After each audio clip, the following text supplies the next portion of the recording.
ఈ వీడియోలో మనం చరరాశులతో చతురస్రం యొక్క చుట్టుకొలత perimeter of square using variables అంటే చతురస్రం యొక్క చుట్టుకొలత కనుక్కోవడం కోసం చరరాశి సహాయంతో మనం సూత్రాన్ని తెలుసుకోబోతున్నాం. ఈ వీడియోలో చూడండి మనం ఎలా ఈ చతురస్రం యొక్క చుట్టుకొలత తెలుసుకోబోతున్నాము. అయితే మీరు దిగువ తరగతుల్లో అంటే 3, 4, 5 తరగతుల్లో చూస్తుంటారు కదా, మీ గణితం పుస్తకంలో ఎక్కువగా ఇలాంటి సంఖ్యలు కనిపించుంటాయి. అంకెలు లేదా సంఖ్యలు 4, 50, 100, 1050 ఇలా రకరకాల సంఖ్యలు. ఇవే అని కాదు, అవి మీకు కొంచెం సులభంగా అనిపిస్తుండొచ్చు. కేవలం సంఖ్యల చుట్టూనే ఆ గణితం యొక్క పుస్తకం తిరుగుతూ ఉన్నట్లు అనిపిస్తుంది. మీకు కొంచెం సులభంగానే ఉంటుంది ఇప్పటితో పోల్చుకుంటే, ఈ 6వ తరగతితోనో లేదా ఇంకా 7వ తరగతితో పోల్చుకున్నప్పుడు. అయితే క్రమేపీ మీరు మీ తరగతి పెరుగుతున్న కొద్దీ అంటే ఒక్కొక్క మెట్టు పైకెక్కుతున్న కొద్దీ మీ గణిత పుస్తకంలో మీరు గమనించవచ్చు, ఇలాంటి అక్షరాలు కనిపిస్తాయి. ఎక్స్ అని, వై అని, x²y అని, XYZ అని ఇలా గుణకారం చేసుకుంటూ. ఏంటండి ఇవి? ఎక్స్, వై, x²y, XYZ వీటిని ఏమంటారు? ఇవి చరరాశులు. ఒక చరరాశి కాదు, ఎక్స్ ఒక చరరాశి, వై ఒక చరరాశి, జెడ్ ఒక చరరాశి. ఈ 3 కూడా మనం చరరాశులుగా చెప్పవచ్చు. మరి ఏంటి ఈ చర్రాశి యొక్క సహజ గుణం ఏంటి? ఎందుకు ఈ చర్రాశులను వాడతారు? సంఖ్యలు అంకెలు కాకుండా ఈ చర్రాశి ఎందుకు అవసరమైంది? మీరు గమనించండి, మనం ముందు చూసిన సంఖ్యలు కావచ్చు, 4 అని, 50 అని, 100 అని, అవి స్థిరాంకాలు. వాటి విలువ మారదు. ఎప్పుడైనా సరే 4 విలువ 4, 50 విలువ 50, 100 విలువ 100, అది మారదు. కానీ చరరాశికున్న సహజ గుణం ఏమిటి అంటే తన విలువ మారిపోతూ ఉంటుంది. ఒకసారి ఎక్స్ స్థానంలో మనం 50 తీసుకోవచ్చు, తర్వాత ఎక్స్ స్థానంలో 100 తీసుకోవచ్చు. అదేవిధంగా వై అంటే ఎక్స్ అయినా తీసుకోవచ్చు, వై అయినా తీసుకోవచ్చు. ఇంకా సూక్ష్మంగా చెప్పాలంటే చరరాశి అనేది ఏ సంఖ్యనైనా తీసుకోగలదు.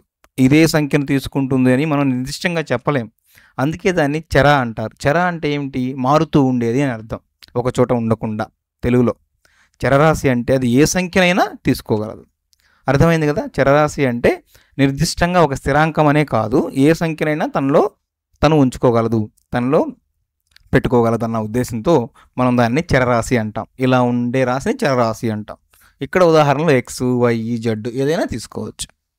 అయితే మనం ఇప్పుడు చతురస్రం యొక్క చుట్టుకొలత కనుక్కుందాం. ఎలా కనుక్కుంటామో చూడండి.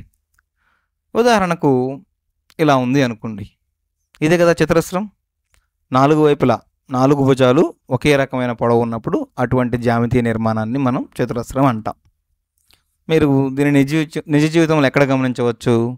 మీ పొలాలకు కావచ్చు, బయట కొన్ని ఇళ్ళకు కావచ్చు, ఇలా కంచెలా వేసుకుంటూ ఉంటారు కదా, అటువంటి సమయంలో మీరు ఈ ఆకారాన్ని చూసే ఉంటారు. అయితే ఉదాహరణకు మీ పొలానికి కంచె వేయాలి అనుకుందాం. మరి ఎంత పొడవు ఉన్న కంచెను తీసుకోవాలి?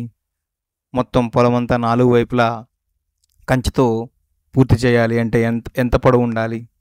అటువంటి సమయంలో మనకి చుట్టుకొలత ఉపయోగపడుతుంది. మనం ఎంత పొడవుగా ఉండే కంచె తీసుకోవాలి అని కొలత కోసం. అవునా? చూడండి, అయితే ఒక భుజం 5 మీటర్లుగా ఉంది ఈ చతురస్రానికి. అవునా? అప్పుడు ఏమవుతుంది? ప్రతి భుజం కూడా 5 మీటర్లే, ఎందుకంటే చతురస్రానికి 4 భుజాలు సమానంగా ఉంటాయి కాబట్టి. చుట్టుకొలత ఎలా వస్తుంది? 4 భుజాలు మనం కూడుకోవాలి. అవునా? 4 భుజాలు ఏమవుతాయి? 5 + 5 + 5 + 5 అంటే 5 + 5 + 5 4 సార్లు వచ్చింది కదా 5. అంటే 4 × 5, దాన్నే మనం 20 మీటర్లుగా చెప్పవచ్చు. అంటే ఈ చతురస్రం యొక్క చుట్టుకొలత 5 మీటర్ల భుజం పొడవు ఉండే చతురస్రం యొక్క చుట్టుకొలత ఎంత అంటే 20 మీటర్లు. అలా కాకుండా నేను ఇంకో చతురస్రాన్ని తీసుకుంటున్నాను, దీని భుజం పొడవు 7 మీటర్లు. ఒక భుజం 7 మీటర్లు అంటే అన్ని భుజాలు కూడా 7 మీటర్లే ఉంటాయి. మరి ఈ పరిస్థితిలో లేదా ఈ సందర్భంలో చుట్టుకొలత ఏం చెప్పవచ్చు? 4 × 7. అవునా? ఎందుకంటే 4 భుజాలు కాబట్టి ఒక్కో భుజానికి 7 మీటర్లు కాబట్టి 28 మీటర్లు అవుతుంది. అలా కాకుండా ఇంకా పెద్ద చతురస్రం అంటే ఇంకా పెద్ద పొలం అనుకోండి, దీనికి కంచె వేయాలంటే ఇంకా ఎక్కువ కంచె కావాలి, పొడవుగా ఉన్న కంచె కావాలి. ఈసారి భుజం పొడవు 10 మీటర్లు ఉంది.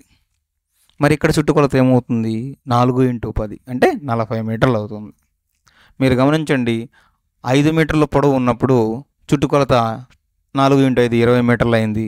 7 మీటర్లు ఉన్నప్పుడు చుట్టుకొలత 28 మీటర్లు అయింది. 10 మీటర్లు ఉన్నప్పుడు చుట్టుకొలత 40 మీటర్లు అయింది. అయితే మనం చుట్టుకొలత కనుక్కుంటున్న సమయంలో మీరు ఉమ్మడిగా గమనిస్తే 4 ఇంటూ భుజంగా రాశారు. 4 అనేది స్థిరాంకము, పక్కనున్న గుణకారం చేసిన విలువ భుజం పొడవు చూడండి మారుతూ ఉంది. ఇలా చుట్టుకొలతని మనం పీతో సూచించినట్లయితే ఈక్వల్ టు 4 అంటే 4 భుజాలకని అర్థం ఇంటూ భుజం పొడవు ఎల్ అనుకుందాం. ఇక్కడ మొదటగా మనం ఎల్ స్థానంలో ఎంత తీసుకున్నాం? 5 మీటర్లు తీసుకున్నాం. తర్వాత ఎంత తీసుకున్నాం? 7 మీటర్లు తీసుకున్నాం. తర్వాత ఎల్ స్థానంలో 10 మీటర్లు తీసుకున్నాం. అంటే ఏమిటి? ఎల్ స్థానంలో విలువ స్థిరంగా లేదు. 5 మీటర్లైనా ఉండొచ్చు, 7 మీటర్లైనా ఉండొచ్చు, 10 మీటర్లైనా ఉండొచ్చు. అది ఆయా పొలం పైన అలా చెప్పవచ్చు అనమాట, ఆధారపడి ఉంటుందని. ఎప్పుడు అది స్థిరంగా ఉంటుందని చెప్పలేం. అంటే ఇక్కడ మీరు గమనించినట్లయితే ఈ P equal to 4 into L అని రాయొచ్చు కదా. భుజం పొడవును కాస్త ఎల్ అనుకున్నాం కాబట్టి 4 ఇంటూ ఎల్ అని రాయొచ్చు. ఈ పి మరియు ఎల్ ఈ రెండు కూడా చరరాశులే, అవునా? ఎల్ స్థానంలో ఏ విలువైనా తీసుకోవచ్చు. ఎల్ విలువ మార్చి తీసుకున్న ప్రతిసారి పి విలువ మారుతూ ఉంటుంది. అంటే ఎల్ ఒక చరరాశి, పి మరొక చరరాశి. ఎల్ విలువ మారిన ప్రతిసారి పి విలువ కూడా మారుతూ ఉంటుంది. ఇక్కడ పి మరియు ఎల్ రెండు కూడా చరరాశులే. అయితే P equal to 4 into L అనేది చతురస్రం యొక్క చుట్టుకొలతకు సూత్రం అన్నమాట. ఇక్కడ పెరిమీటర్ అంటారు ఇంగ్లీష్లో చెప్పాలంటే. P equal to 4 into L. L అనేది భుజం యొక్క పొడవు. మనం ఏం నేర్చుకున్నాం? చర్రాశి యొక్క నిర్వచనం, దాని యొక్క సహజ గుణం ఏమిటి అనుకున్నాం కదా. ఏ సంఖ్యనైనా తను తీసుకోగలదు. అదేవిధంగా చతురస్రం యొక్క చుట్టుకొలతకి మనం సూత్రాన్ని కూడా తెలుసుకున్నాం. ఎలా? చర్రాశి సహాయంతో ఈ వీడియోలో.